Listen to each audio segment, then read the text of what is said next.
How many four-letter words can I use on that? Trying to switch to a double. Cheddar is driving. Nothing yet. Takedown, Michael Cheddar. Oh, Nick, I'm a top guy, so I love top wrestling. Hale trying to sink him. He does. Maximus Hale the fall. So I think that wrestling is the greatest sport on earth.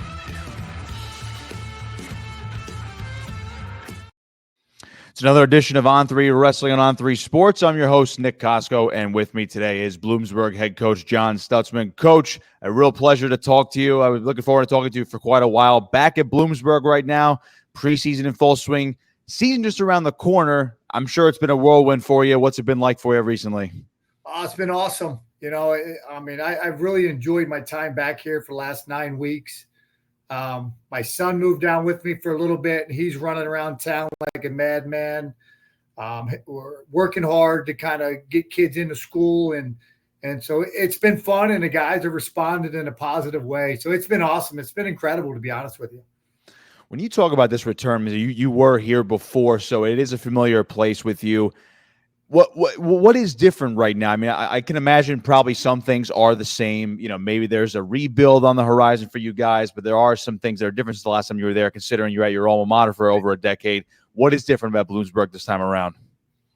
You know what? It's funny you ask. So I'm still doing the same paperwork I did in 2002, right? It's still the same colors, paperwork. So not a lot has changed, right? We got a great facility that we helped design with my first stint here. So just the upgrades a little bit, right? Office upgrades, a little bit more scholarship money, which is awesome. The local town people love it. They love wrestling. They want to see us be good again. So things have changed, but not so much, if that makes sense, man. So that's what I'm just in a very good, comfortable spot. And just super, super pumped. You had a long career at Buffalo, again, your alma mater. You were MAC Coach of the Year at one point a few years ago. Again, you were the school's all-time wins leader as well as a wrestler. Just real quick, I'm curious about how you look back at your time at Buffalo, obviously, with the way things have changed throughout the sport. You go from Bloomsburg to Buffalo, and now you're coming back to Bloomsburg. How do you look back now at your time at Buffalo, maybe as a wrestler and as a coach, and now that you've almost come full circle now with Bloomsburg? Yeah, I'm very grateful for my time at Buffalo. You know, we did a lot of great things there. You know, as a student athlete, when I got there in 1995, the program was 6-56. It was in Jim Beekner had to rebuild it, and I watched him do it. And by the time I left as a student athlete, we were a very competitive team. Guys at the national tournament, right? We were doing a lot of good things as student athletes. So I watched Coach Beekner rebuild that program. They came here, and then when I went back, it was the same thing. We had to rebuild it. There were some things that had to be fixed. APR, great. We were banned from the national tournament, and not a lot of people know that, right? So we had to rebuild that from the ground up as well. But I've taken a lot of valuable lessons out of there. My time, I was extremely grateful, to be honest with you, about the wrestle for Coach Beekner, the great people that was around me. You know, Coach Michaels, Jim Beekner, Charlie Chaney was recruiting me there. Just some really good, solid alumni. I mean, at the end of the day, if I look back at it, it made me who I am today, and so I can respect that. Now that you're back at Bloomsburg, it seems like you guys have hit the ground running. You mentioned how things are the same. There's also some things that are different. When you undertook this job once again, you mentioned the rebuild and trying to bring it back to what it was, get people excited again. Right. What was the first thing you did when you were back on campus and said, you know what, we have to do this first in order to create this buzz around the program again? Yeah, the first thing I had to get a good young staff, right? So I bring in Mitch and Taylor Cahill. Those guys have been unbelievable as far as recruiting and just the dialogue with the kids and around town, and, just rebuild the excitement of the program with some young, energized coaches. That's really important.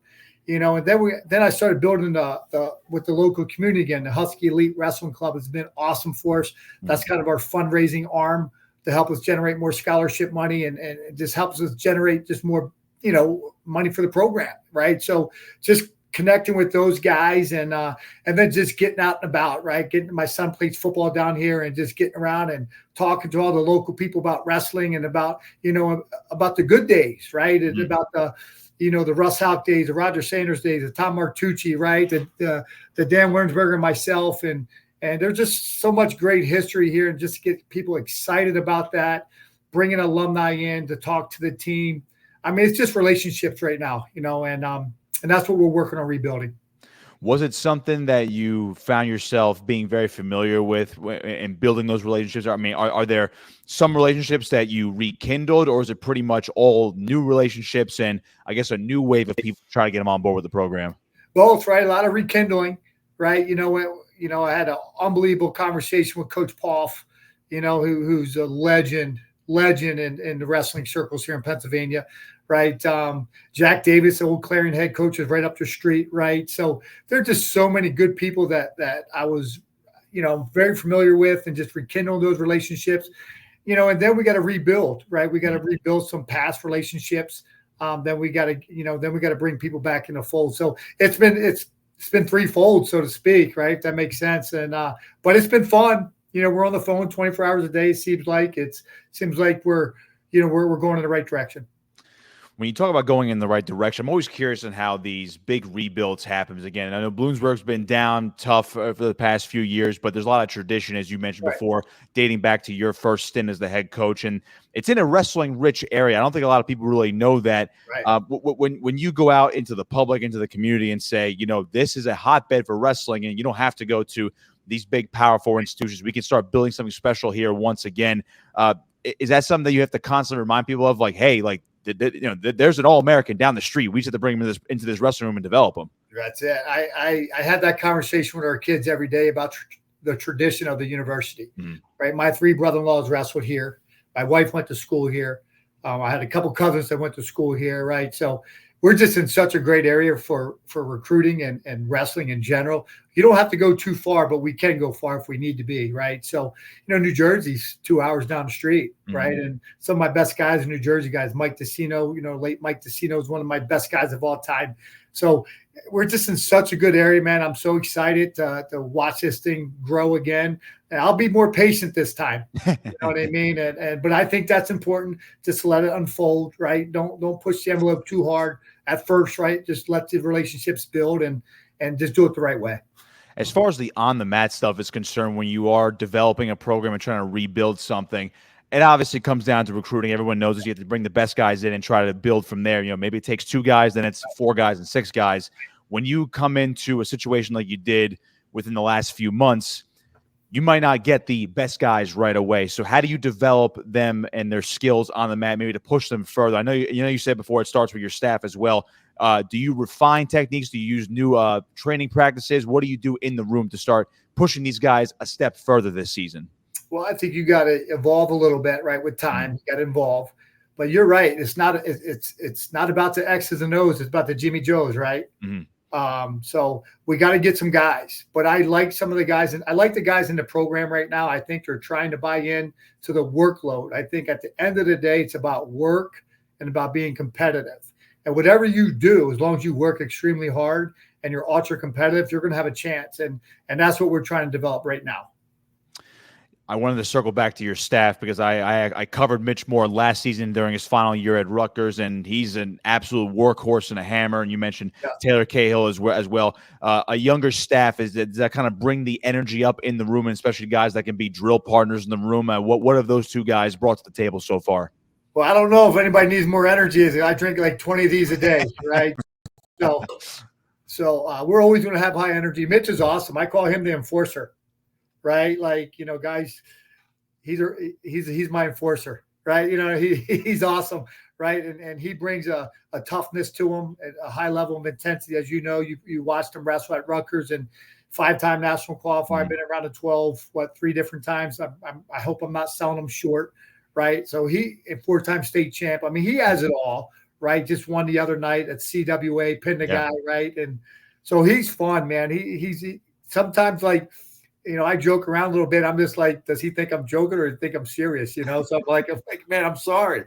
I don't want him to beat me up either, right? So but he's a tough dude, man. I love him. And then Taylor has a unique personality. Taylor just ultra positive, really thinks he just thinks the best in everybody, which is a great yin and a yang to him and Mitch. They share an office, right? Mitch is hardcore. Taylor's the yang to Mitch's yin, right? So those guys have been awesome, man. And they do bring a high energy, high intensity. And so I'm hoping to keep those guys for a lot of time, man. I give them free reign of doing whatever they want because I really enjoy them. I'm not going to say your energy ever dipped during your coaching career, but it seems like this new transition or, this second stint in Bloomsburg has maybe reinvigorated you in your coaching career a little bit. Again, you were at your alma mater for over 10 years as a head coach, did a lot of great things, but your OG stint in Bloomsburg, coached a few All-Americans, a lot of NCAA qualifiers, a lot of conference titles. Coming back there, did you feel that sense of, maybe not a weight lifted off your shoulders, but it was like, you know what, I am reinvigorated. I can go for as long as I want now at this point. 100%. I loved my time at Buffalo. I put some undue pressure on myself probably to do things right. Here, I let it just happen the first stint. That's something we're going to do again. We're going to let this thing happen. We're going to do it right. I love it here. I'm a small town guy, even though I grew up in the city down in, outside of Philadelphia, right? But I'm a small town guy. I love the feel of it. It's just an unbelievable place, and I'm just super excited and grateful to have an opportunity to coach again. And just, man, I'm pumped.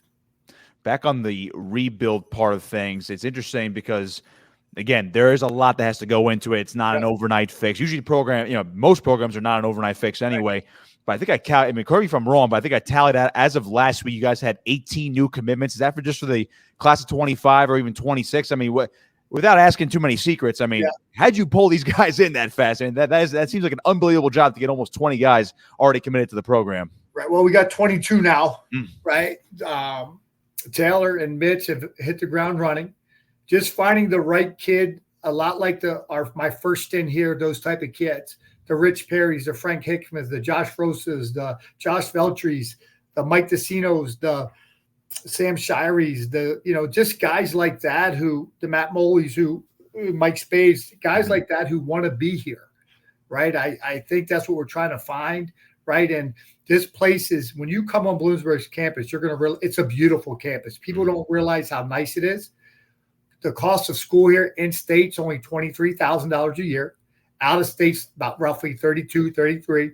A lot of the guys are getting a ton of financial aid, whether it's merit scholarships, whether it's Pell, FIA, if they're in state, right? And then we put a little bit of scholarship dollars on top of them, and we're going to get a good product. We're going to get a good product. So, and that's how we're doing it, but we have great facilities. We have unbelievable facilities. We have, if you want to hunt and fish, this is the place to do it. I don't hunt, though. I love that though. Hey, get a 90-minute sweat in, shower up and go right outside. You can chill for the next about 5 hours. I love that atmosphere at Bloomsburg. As far as the guys that are on the mat this year, is there anybody that's really standing out so far throughout this I know the regular season just around the corner now. Throughout the preseason, has anybody really stepped up, maybe emerged as a leader on the team, or somebody that you're really excited about? Maybe, I'm not gonna say you're not excited about all your guys, but maybe one that's like standing out more than above the rest right now. Yeah, Will Morrow has done an unbelievable job. He's a workhorse. He's done great, man. He loves wrestling, and Will's done awesome. Leo Hess, Ohio guy, he's been working really hard. Kobe Flank's been working really hard. I'm really high on those three guys and some other guys too, right? We got some good little freshmen, Joey Knives doing well, Hayden Coy, so I think we're in a good place with some young kids. And so we're excited. I just want to get the Clarion Open and see what they can do so we can work more. When you talk about reigniting a culture at Bloomsburg, do you find yourself, I know you kind of alluded to this before already, do you find yourself using similar things you did 20 years ago roughly on these kids, or is it now completely different based on what you've seen at Buffalo and how you've seen the sport evolve as far as ingraining a new culture is concerned? Well, I think culture is culture, right? I think you got to live a good lifestyle, right? And that's what we're pushing, like lifestyle choices first and foremost. Make sure you're going to class, doing all the right things, right? But we have to embrace our history. I don't think people realize the history of the Bloomsburgs, the Lock Havens, the Clarings, Edinburghs. I mean, national champions, All-American, Olympians, right? So it's been done here at these places, and it still can be done in these places. And especially with the changing landscape, I actually think it's going to help the smaller program eventually. So we're excited about it. I think with the way these guys are working, now we got to change some things up, right? Wrestling is involving, but work is work, right? You know what I mean? Like hard work's hard work. Being competitive, and as long as we keep evolving, and that's why you bring in young coaches, right, to give you a different perspective. And as long as we keep doing that, we're going to be fine. I find it very interesting that you said that the way the change, again, college athletics in general are changing drastically, pretty much day to day. We don't know how the sport's going to look next year when the revenue share comes down amid the House settlement. And a lot of people do think it's going to benefit ultimately the Power 4 programs and maybe even the upper tier of the Power 4 programs. But you might be the first one I've talked to that said that the smaller programs actually might benefit long-term from this as well. How do you see that evolving with the small programs such as yourself? Well, I don't think not many people are going to get 30 scholarships first and foremost. Okay. And let's use Iowa, for example, right now, right? They have 40-man roster probably. Yeah. Well, where are those 10 going to go? Yeah. Right. And Rutgers, where's the other 5 going to go? Penn State. So those guys got to go somewhere, right? We already operate at minimum dollars, the small schools. Okay. But it doesn't mean we can't have 40 guys on the roster because we're not opting into anything, right? So not opting in, it benefits us. I think if you're a Power 4 with football and basketball, a mid-major with football and basketball, I really believe you could be, you're going to have to tighten your belt buckle up a little bit because scholarships, if you give 23 on the men's side for football and basketball, you're going to have to give 23 on the women's side. Okay. So, and I have 2 daughters that play sports, so I'm for it, but just know though, it could benefit the smaller program in the long run. That's a really interesting perspective on that, because I know you already alluded to Clarion, Edinburghs, the Lock Havens, which have a lot of wrestling history, just like Bloomsburg. Haven't seen it up close. I've seen it up close where those teams can all of a sudden field the team that could send, 7 guys to NCAAs and one's going to compete for a national title. And it's a big contrast compared to the schools in the Big 10, the Big 12, even the rising ACC programs. With that, just to piggyback off the last question, when you look at the evolution of the sport now, let's say 5-10 years from now, however long you're going to be at Bloomsburg now for your second tenure, when you see the shift coming, do you think programs like yours, like the other ones that are in, the eastern corners of Pennsylvania, do you start to see now those individuals, maybe teams, maybe not compete for team trophies just yet, but the individuals have to pop back out, say, hey, that guy from Lock Haven, that guy from Bloomsburg, they're going to be like, they're now in the running for a national title more so than a bunch of Penn State guys, Iowa guys, Michigan guys, whoever the case may be. Well, I think I was just having this conversation with my assistants today a little bit. I think to be an All-American in today's world, be a national champion, it is extremely difficult. Not that it wasn't before, right? But these kids are so good coming out at a rate that you haven't seen. I mean, they can do things because of USA Wrestling and RTCs and all. They can do things that most of these kids couldn't do 20 years ago, if that makes sense, right? It's back in. I just think that we'll be in the mix. Maybe not for national titles, but to putting a product out there on the mat that's going to be fun to watch, that can make your alumni proud, that the school can rally behind in the local community. And that's what it's about, right? It's about making young men better, right? And give them an opportunity to wrestle and do something they love to do. I'm glad you brought up the fact that these high school kids are just getting better. We're seeing it pretty much every year where the recruiting's getting absolutely insane. You see that these top prospects are going to go right away as freshmen. Right. When you recruit, do you guys look at potential freshmen that can go for you right away, or are you still in the place where you want to develop these guys first, bring them along, and maybe go a bit of a veteran-heavy lineup first? How do you approach that? Well, unfortunately, we're not going veteran early. We got to – when you're in, you're in. Yeah. Right. And I think we'll probably go half and half next year. Half the young guys go, half red shirt, switch it up the following year, half go, half red shirt, and then let them battle it out, and we just don't have that luxury right now. Yeah. So that's where I'm starting to think about it. But we're always going to wrestle the best guys, regardless of your age, right? Because you don't know if you're going to have them for 4 years anymore, right? That portal's open. Somebody can give them a business card and say, hey, you can transfer, because that happens. People give business cards away, right? So those things, they're real, right? So we got to be prepared to always recruit and bring guys in, but we want to develop our guys and put them in a situation to have, get a great education. How have you managed that as a head coach over the last few years? And again, I can only imagine you're probably from that tree of more of the old school mentality, but because of college athletics and they have changed for all sports, NIL is a huge factor, and you just right. the portal right there as well. How do you manage that now as a head coach at a different school like Bloomsburg, where again, when you were here the first time, that wasn't even a thought? Right. Well, the good thing is about here, if you're transferring to here and you got good grades, you're going to get a ton of transfer money. So it's kind of easier to package a kid. But I'm not a portal guy, never was. Not saying that we don't dabble in it every once in a while. I just like our guy. I like to try to develop our kids. I think there's something to be said about recruiting a kid, developing a kid, and letting them win for you. But at the end of the day, you have to get a kid out of the portal here and there to be competitive. Let's talk a little schedule highlights for you to really get the buzz for the program going as it begins in a little bit here for the regular season. Some of the highlights I wrote down for your dual meet schedule. You got Wisconsin coming in as well. You got Buffalo. You're going back to Buffalo in January, and Ryder comes in, and then I have Navy, another one that'll be in late February. Those four stand out to me among the duels. When you build the schedule, I don't know how much you're able to help tweak it or build it this year, but when you're looking at wrestling the best teams, is that ultimately what you want to do pretty much week in and week out to really prep these guys? I mean, until there's a team title on the line from a dual meet perspective, I got to imagine you want those big boys coming into Bloomsburg and showcasing the campus too.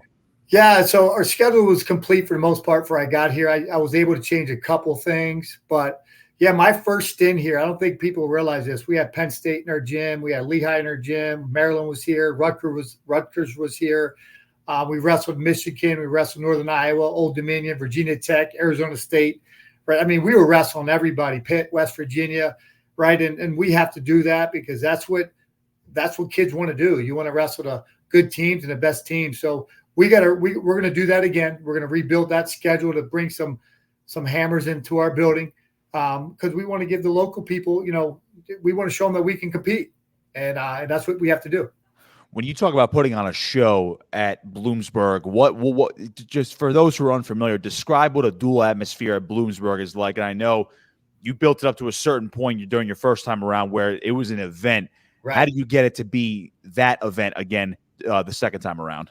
Well, we were blessed. The story I'll tell you, I'll never forget it. So Cahill's first year at Penn State, we went out to Penn State, and it came down to heavyweight. We lost the last match at heavyweight. We lost the dual meet. And then the next year, they had this, or it might have been the next year or a couple years later, they had this team, right? They had this team of David Taylor, Ed Ruth. They had this, this team, and I had this team of Frank Hickman, Rich Perry, Josh Frosa, Josh Felcher, and I'm like, we can beat those dudes. That's a true story. Yeah. And we're sitting, we're wrestling, and then 2 minutes into the dual meet, I said, we're in trouble. but that was just a belief we had, right? Yeah. And so we're trying to do that again, right? We're trying to bring the Frank Hickmans, the George Hickmans, the Rich Perrys, just those guys who really love to wrestle.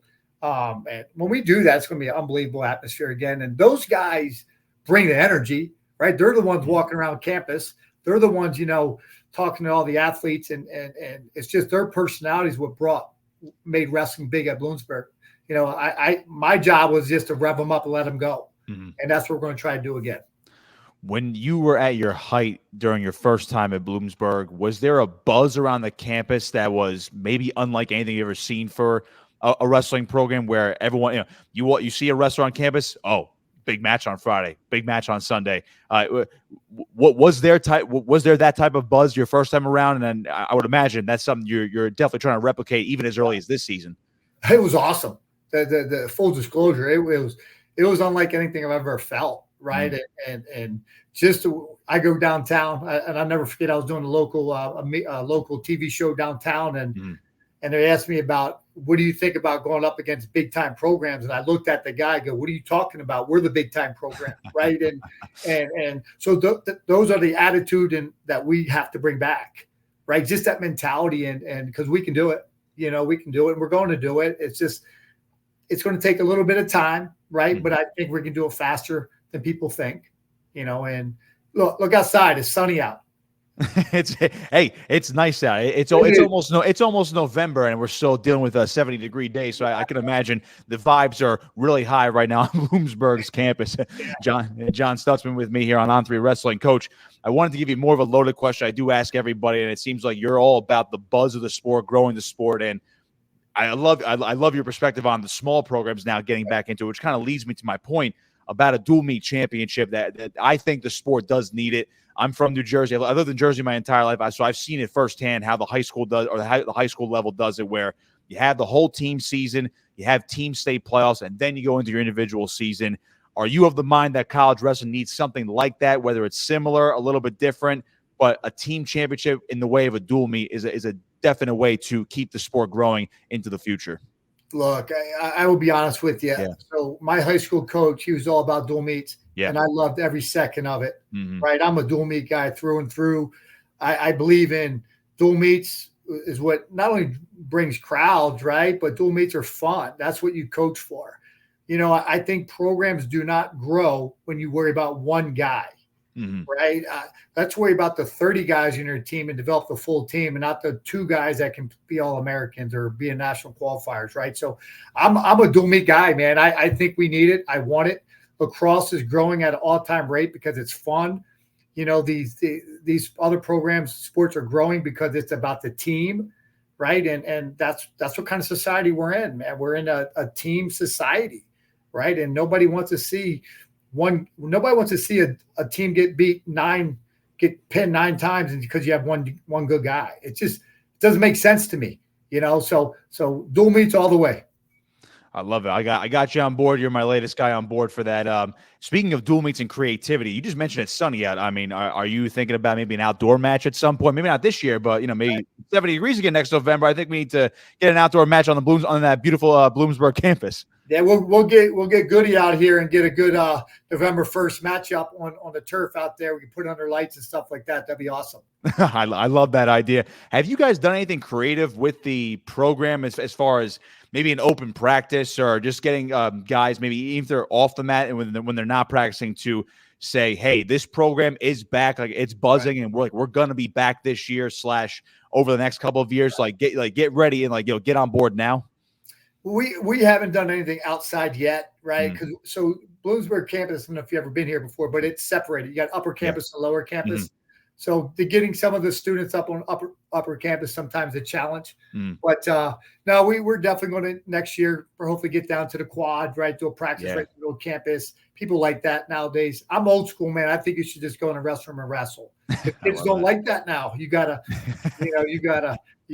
put something out there for them, But we're out and around the town. We do stuff with the fairgrounds and trick or trunk, whatever that's. I mean, we're out, So it's going to be a good thing. I mean, people know we're back. I have one more for you, because before I actually forget to ask this. You mentioned the alumni and reconnecting with alumni of the school, whether they're guys that you've known before or guys that you're introducing yourselves to. I know your alumni night is a home match against Ryder. That's on February 8th. I did want to plug that. When you talk about an alumni night, what makes it special for these guys to come back to this campus and maybe see a much better product on the mat, and maybe maybe more buzz on the campus about the program that maybe hasn't been there in recent years? Well, first, I will tell you this. I think Coach Hangy is one of the good guys in our sport. Yeah. He's an unbelievable guy. So, so just give him a lot of credit for what he does and how he develops his program. But as far as getting, I want to bring these guys back, and because it's fun, right? It's fun to reconnect with my guys, my era, the Roger Sanders era, the Russ Houck era. I mean, just to hear the stories and the uniqueness of Bloomsburg, because it is a very unique campus. It's very unique in wrestling, right? We've had so much success, and and just listen to those guys talk, man. That's the fun thing is, bringing Rick and Rock back, Bonomo. Just listen to those stories. I can listen to those guys all day. So just keeping that going and just really just loving the situation of talking, right? And just building that and just proving it could be done here and just listening and learning. I think that's the big thing. Well, I'm looking forward to watching you guys wrestle this season. And, you just mentioned you could prove that it could be done in Bloomsburg. I firmly believe that just talking to you. So I'm looking forward to this season and then the season after that and the season after that and the season after that. And I'll definitely have to come out to Bloomsburg and check it out because you're selling me on the beautiful campus already without even seeing it. So you've already sold me. Yeah. Hey, I tell you what, one time out here, you might want to live here. Hey, there's no beaches though. No, there's no beach. I don't think my wife's going to like that too much, but I'll see if I can convince her one day to come out there. John Stutzman, Bloomsburg Wrestling head coach with me on On3 Wrestling. Coach, appreciate your time. Good luck this year, and hopefully we're talking down the line once we get to NCAAs in Philadelphia in March. Awesome. Thanks for having me. I really appreciate you guys. Appreciate you too. Be sure to check out the rest of our content on on3.com. Check out the rest of the podcast, On3 Wrestling on YouTube. Of course, like and subscribe to this video. We'll see you next time.